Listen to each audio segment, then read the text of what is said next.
வணக்கம். நான் போடுற ஒவ்வொரு வீடியோவும் நீங்க பாத்துக்கிட்டு இருக்கீங்க, லைக் பண்றீங்க, ஷேர் பண்றீங்க, கமெண்ட் பண்றீங்க, சப்ஸ்கிரைப் பண்றீங்க. ரொம்ப ரொம்ப நன்றிங்க. நான் உங்க எல்லாத்துக்குமே நன்றி சொல்லணும். அதுக்காக ஒரு வீடியோ போடணும்னு நினைச்சிட்டு இருந்தேன். அது இன்னைக்கு தான் அமைஞ்சிச்சு. நான் இப்ப எங்க வந்திருக்கேன்னா என் பொண்ணு வீட்டுக்கு வந்திருக்கேன். இன்னைக்கு வந்து என் பொண்ணுகிட்ட நான் ஒரு சில விஷயங்கள்லாம் கத்துக்கணும்னு ஆசைப்பட்டிருக்கேன். எப்படின்னா மதுரை மட்டன் கோலா குழம்பு அது எப்படி வைக்கணும்னு என் பொண்ணுகிட்ட கேட்டேன். ஏன்னா எங்க மாமியார் செய்யறது எல்லாமே ரொம்ப ருசியா இருக்குங்க. அதுலயும் இந்த மதுரை மட்டன் கோலா குழம்பு வந்து எங்க மாமியார் கைவண்ணத்துல அவ்வளவு செம சூப்பரா இருக்கும். அவ்வளவு நல்ல ஒரு என்ன சொல்றது, சாப்பிட சாப்பிட அப்படி நாக்குல ருசி வந்துகிட்டே இருக்கும். அது வந்து மறக்கவே முடியாது. அவங்க இப்ப இல்ல, ஆனாலும் என் பொண்ணு அவங்க வளர்த்ததுனால அவங்க கையில இருந்து அவ நிறைய விஷயங்கள் கத்துக்கிட்டா. இந்த குழம்பு பத்தி அவ வந்து என்கிட்ட சொன்னா, நம்ம உனக்கு வச்சு தர, நீ வாங்கினா நான் அதனாலதான் இன்னைக்கு வந்திருக்கேன். என் பொண்ணு அவங்க கிட்ட நல்லா கத்துக்கிட்டா அந்த கோலா உருண்டை குழம்ப. பாப்பா நீ வாடா. இப்ப என் பொண்ணு எனக்கு கத்தர போறா. அதை நான் உங்கள்கிட்ட செஞ்சு கொடுக்க போறேன், செஞ்சு காமிக்க போறேன். அதுக்கான வீடியோ தான் இது. இப்ப நம்ம எப்படி செய்யலாம்னு பார்க்கலாம், சரிங்களா? வாடா. இப்ப கோலா உருண்டை குழம்பு என் பொண்ணு எப்படி செய்ய போறா, அதுக்கு என்னென்ன தேவையான பொருட்கள்னு பார்க்கலாமா? ஃபர்ஸ்ட் வந்து 4 ஸ்பூன் பொட்டுக்கடலை. 4 ஸ்பூன் பொட்டுக்கடலை. அப்புறம் ஒரு 15 சின்ன வெங்காயம், சின்ன சின்ன சைஸ் வெங்காயம். ஓகே. இஞ்சி பூண்டு. இது வந்து நான் பேஸ்ட் ஆக்கியிருக்கேன், நம்ம தனியாவும் போட்டுக்கலாம். ஒரு பட்டை, ஒரு ஏலக்காய், சரி. ஒரு பீஸ் வந்து பச்சை மிளகாய். ஒரு பச்சை மிளகாய் தான் போடணும். காரம் கம்மியா இருக்கும், நமக்கு காரம் கம்மி தானே. அப்போ கொஞ்சம் ஒரு 2 பத்த தேங்காய், கொஞ்சம் 1/2 ஸ்பூன் கசகசா, 1/2 ஸ்பூன் சோம்பு. அப்போ இது கொத்துக்கறி. இது எப்படின்னா கடையில கேட்டாலே கொத்துக்கறி தாங்கன்னு கேட்டாலே கொத்தி தருவாங்க. நம்ம கொஞ்சம் சின்ன சைஸா கொத்தி வாங்கிக்கணும். சரி, இதெல்லாம் இப்ப என்ன செய்யணும்? இதெல்லாம் இப்போ வந்து மேரினேட் பண்ணணும். ஓகே. அம்மா இப்போ வந்து பொரிகள்ல நம்ம வந்து ஃபைன் பவுடரா அரைச்சாச்சு. இந்த லெவல்ல வந்து இருக்கணும் பொரிகடலை பவுடர். நல்ல மாவா? ஆமா, நல்ல மாவா இருக்கணும். இப்போ வந்து கோலா உருண்டை வந்து நம்ம ரெடி பண்ணிடலாம். நல்லா சூடாயிருச்சு. இப்ப என்ன பாப்பா செய்யலாம்? அம்மா இப்போ வந்து வெறும் மட்டனை அப்படியே வந்து நம்ம கழுவி வச்சிருக்கோம்ல, அந்த மட்டனை அப்படியே இதுல போட்டு என்ன ஊத்துவேனா? ஊத்தக்கூடாது. ஏன்னா அதுல உள்ள வாட்டரும் கொலஸ்ட்ராலுமே வந்து அது வேகிறதுக்கு கரெக்டா இருக்கும். பாத்தீங்களா மக்களே, இதுல வந்துட்டு எண்ணெய் ஊத்தி வதக்க கூடாது. ஏன்னா ஏற்கனவே இதுல வந்துட்டு எண்ணெய் விட்டு வரும், தண்ணி இதுல விடும். அதனால அதுவே போதும். என்ன பாப்பா, போட்டுடலாமா மட்டனை?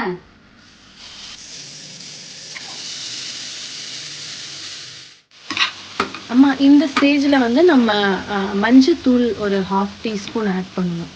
இது எதுக்குன்னா வந்து அந்த மீட்டோட ரா ஸ்மெல் வந்து இல்லாம இருக்கிறதுக்காண்டி மஞ்சத்தூள் போட்டு லைட்டா. இப்பவே பாருங்க, லைட்டா வந்து அந்த வாட்டர் பபிள்ஸ் வந்து வர ஆரம்பிச்சிருச்சு. நம்ம என்ன ஒரு டிராப் கூட விடல.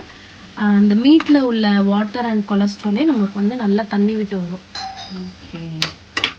இப்போ பாத்தீங்கன்னா நல்ல தண்ணி அந்த மீட்ல இருந்தே எவ்வளவு தண்ணி விட்டுருக்குன்னு. நம்ம ஆயிலும் ஊத்தல, வாட்டரும் ஊத்தல, அந்த மீட்ல இருந்தே எல்லாமே நமக்கு வரும். அதுலயே வேக ஆரம்பிச்சிடும். இந்த தண்ணி ஃபுல்லா வத்தணுமா? இந்த தண்ணி வத்துற வரைக்கும் நம்ம வதக்கிட்டு தான் இருக்கணும். ஓகே. இப்ப தண்ணி வத்துற வரைக்கும் இருக்கணும்.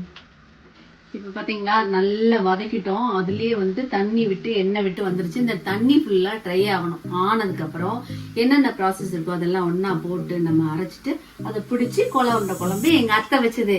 இப்போ வந்து தண்ணி ஃபுல்லா ட்ரை நல்லா ட்ரை ஆயிடுச்சுல. இப்போ ஆஃப் பண்ணிடுங்க. ஆஃப் பண்ணிடுமா? ஓகே. இப்போ வந்து நம்ம கோலா உருண்டை குழம்புக்கு வேற என்னென்ன சேர்க்க போறோம்? நீ என்னென்ன வாங்கி வச்சிருக்கிற? அம்மா கோலா உருண்டை மட்டும் சில பேர் கோலா உருண்டை குழம்பாவே பண்ணுவாங்க. ஆனா எங்க பாட்டி ஸ்டைல் படி எப்படின்னா, ஆட்டுக்கறியோட நெஞ்சு எலும்பு அங்க உள்ள அந்த பீசஸ் வாங்கிடுவோம். அதையும் இந்த கோலா உருண்டையும் சேர்த்து குழம்பா வைப்போம். அது வந்து இந்த உருண்டை சாப்பிட பிடிக்கிறவங்களுக்கு உருண்டை சாப்பிடுவாங்க. இல்ல இந்த மாதிரி ஆட்டுக்கறியில எலும்பு கடிச்சு சாப்பிடணும்னு ஆசைப்படுறவங்களுக்கு எலும்பும் சேர்த்து போடுவாங்க. இப்போ நெக்ஸ்ட் ஸ்டெப் என்னன்னா, மிக்சியில வந்து நம்ம இப்போ எடுத்து வச்ச அந்த பொருள் எல்லாமே வந்து அரைக்க போறோம். இந்த இப்போ கோலா வந்து நம்ம வதக்கி வச்சிருந்தோம் இல்லையா, இதை வந்து மிக்சியில போட்டுக்கிறோம்.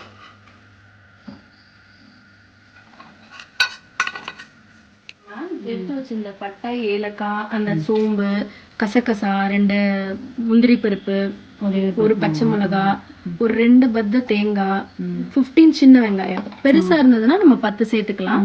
இஞ்சி பூண்டு பேஸ்ட் ஆமா பேஸ்டா இருக்கு. நம்ம வந்து தனித்தனியா கூட போட்டுக்கலாம். இப்போ வந்து கொஞ்சம் உப்பு ஆட் பண்ணிக்கணும் இந்த ஸ்டேஜுக்கு.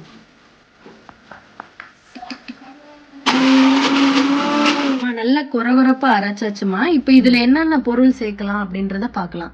இப்ப நம்ம இந்த பொட்டுக்கடல பவுடர் வந்து அரைச்சு வச்சிருந்தோம்ல, இது வந்து நம்ம 4 டீஸ்பூன் வந்து பொட்டுக்கடல அரைச்சு வச்சிருக்கோம். இதுல நம்ம 2.5 ஸ்பூன் வந்து போட்டா போதும். அந்த இப்போ சின்ன சின்னதா சாப் பண்ண வெங்காயம், பச்சை மிளகா, இது கருவேப்பிலை, இத ஃபுல்லா இப்ப வந்து நல்லா பிசைஞ்சுக்கணும். இப்ப நீங்களே பாருங்களேன், இது நம்ம பிடிக்கும் போது இவ்வளவு ஒரு உருண்டையா எந்த ஒரு கிராக்குமே இல்லாம இருக்கு. இந்த ஒரு கன்சிஸ்டன்சில இருக்கணும். அப்ப தண்ணி வந்து நம்ம நிறைய விட்டுறவே கூடாது. சூப்பரா வந்திருக்கும். எந்த ஒரு கிராக்குமே இல்லாம வந்திருக்கு. இந்த மாதிரி உருட்டி தட்டி நம்ம இது வந்து ரவுண்டா பால் மாதிரி உருட்டி போறோம். சின்ன சைஸ்ல இருந்தா நல்லா உள்ள வரைக்கும் வேகும். இப்ப வந்து நம்ம பால் மாதிரி உருட்டி வச்சு எந்த கிராக்குமே இல்லாம இருக்கு பாத்தீங்களா. இப்ப நம்ம இதை வந்து பொரிச்சு எடுத்துடலாம். ஒரு பேன்ல ஆயில் ஊத்திக்கணும். ஆயிடுமா? இன்னும் நல்லா காஞ்சிச்சு. அடுத்து இப்போ நம்ம வந்து இதுல வந்து நம்ம 2 பேட்சா பண்ண போறோமா. ஒண்ணு வந்து டீப் ஃப்ரை பண்ண போறோம், இன்னொன்னு வந்து குழம்புக்கு எடுக்க போறோம். குழம்புக்கு எடுக்க போறது எப்படின்னா, ஒரு வாட்டி ஃப்ரை பண்ணிட்டு ஜஸ்ட் அப்படியே எடுத்துடணும். நம்ம உளுந்த வடை எப்படி ஒரு வாட்டி போட்டுட்டு லைட்டா வெந்தோடனே எடுக்கிறோம், இந்த மாதிரி எடுத்துடணும். டீப் ஃப்ரை பண்றத நம்ம அப்படியே சாப்பிடலாம். அது டீப் ஃப்ரை பண்ணி எடுத்துக்கலாம்.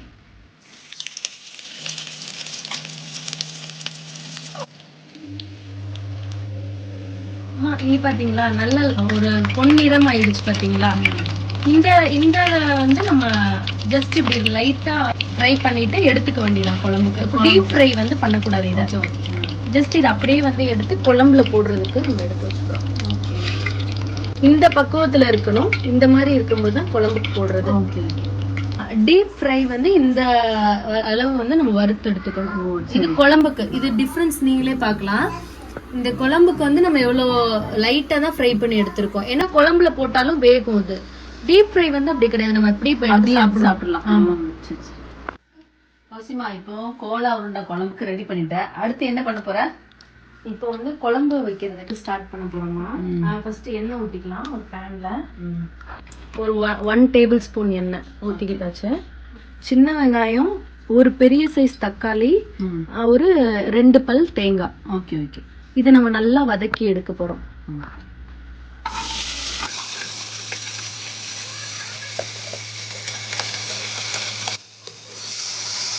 கொஞ்சம் உப்பு போட்டுக்கணும். இந்த ஸ்டேஜ்ல நல்லா சீக்கிரமா வதங்கும். இங்க பாருங்க எப்படி வதங்கிடுச்சுன்னா சூப்பரா வரும். இப்ப அடுப்பு ஆஃப் பண்ணிட்டோமா. இது நல்லா ஆறணும்னே நம்ம வந்து நல்லா பேஸ்ட் மாதிரி அரைச்சு எடுத்துக்கணும். இப்ப எல்லாமே எடுத்து வச்சேடா. என்னென்ன செய்யணும் சொல்ல. இப்ப நம்ம அதை வந்து நல்லா பேஸ்ட் பண்ணி எடுத்து வச்சாச்சு. அந்த மசாலா. இப்ப நம்ம வந்து பேன் ஊத்தியாச்சு. இந்த பேன்ல வந்து இப்போ ஆயில் ஊத்திக்கணும். சோம்பு, 2 பட்டை, 2 கிராம்பு, ஒரு ஏலக்காய். ஓகே. ரொம்பயும் வந்து ஸ்பைஸ் ஸ்மெல் போட்டா அந்த ஆட்டுக்கறி வாட போயிடும். Okay okay. இது வந்து தாளிக்கிறதுக்கான ப்ராசஸ்.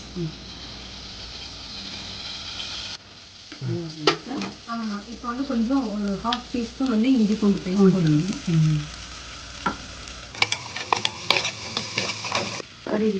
கருவேப்பிலை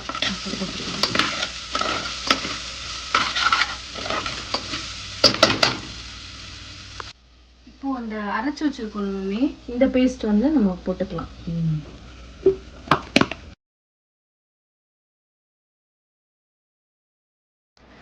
இது லைட்டா இப்ப வெந்ததுக்கு அப்புறம் மட்டன் மசாலா. ஓகே. அது வந்து ஒரு 2 ஸ்பூன் போட்டுக்கணும். இது நீ வீட்டுல அரைச்ச பொடியா? ஆமா, அத்தை அரைச்சு கொடுத்து விட்டாங்கல்ல அந்த குழம்பு பொடி, வீட்டு குழம்பு பொடி. இது எத்தனை ஸ்பூன் போட்டிருக்க? இது வந்து 3 ஸ்பூன். மட்டன் மசாலா வந்து 2 ஸ்பூன், இது 3 ஸ்பூன். ஓகே. குழம்பு நல்லா கொதிச்சிருச்சு. இப்போ நம்ம இந்த உருண்டை பிடிச்சி வச்சோம்னா அதை ஃபுல்லாக போட்டுருவோம். இந்த அளவு கொதிக்கும் போதுதான் போடணும், இல்லைன்னா கோலா வந்து ரொம்ப சிம்ல வச்சுக்கணுமா இல்ல அப்படியே போட்டுடலாம்? இல்ல அப்படியே போடலாம். போட்டுட்டு சிம்ல வைக்கணும்.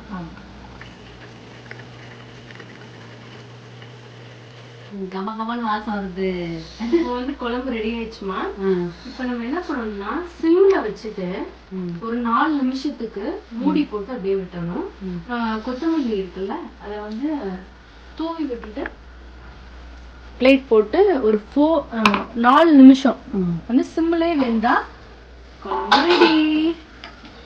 ஓகே, மட்டன் கோலா உருண்டை குழம்பு என் பொண்ணு அழகா செஞ்சு எனக்கு எப்படி செய்யணுங்கிறதே சொல்லி காமிச்சிட்டா. ரொம்ப ஹாப்பியா இருக்கேன். எங்க அத்தை கையினால சாப்பிட்ட சாப்பாடு வந்து இன்னைக்கு என் பொண்ணு கையினால நான் சாப்பிட போறேன். ஏமா பாட்டி வந்து உனக்கு சொல்லி கொடுத்தாங்களா எப்படி? பாட்டி வந்து சமைக்கும் போது நான் கூட நிற்பேன்.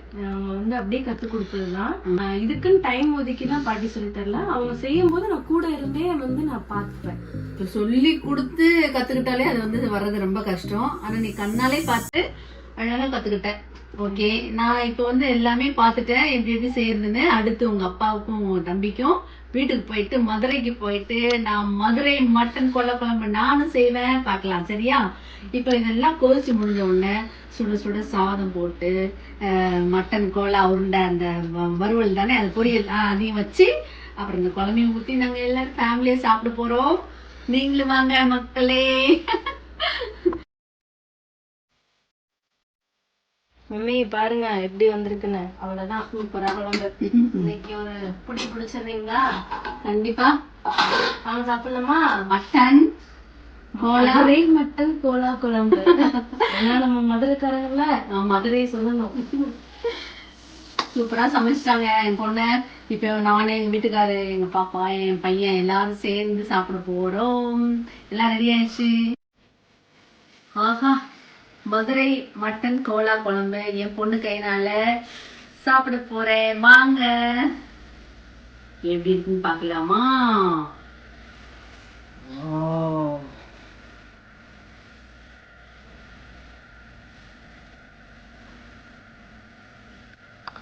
சூப்பருங்க, உண்மையிலே சொல்றேன். எங்க மாமியார் வச்ச மாதிரி இருக்கு. எங்க அத்தை கையினாலும் சாப்பிட்டு 2-3 வருஷம் ஆச்சு. இன்னைக்கு அவங்க கையினால சாப்பிட்ட மாதிரி இருக்கு. கண்ணில் தண்ணியே வருது அவங்க நினைப்பு. சூப்பர். ஓகே மக்களே, என் பொண்ணு சமையல் எப்படி இருக்குது நீங்க வந்து கமெண்ட் பண்ணுங்க, ஷேர் பண்ணுங்க, சப்ஸ்கிரைப் பண்ணுங்க, லைக் பண்ணுங்க. சரிங்களா? நீங்களும் ட்ரை பண்ணி பாருங்க, பார்த்துட்டு எப்படி இருக்குன்னு சொல்லுங்க. பாய் மக்களே, இன்னொரு வீடியோல உங்க சந்திக்கிறேன். நன்றி, வணக்கம்.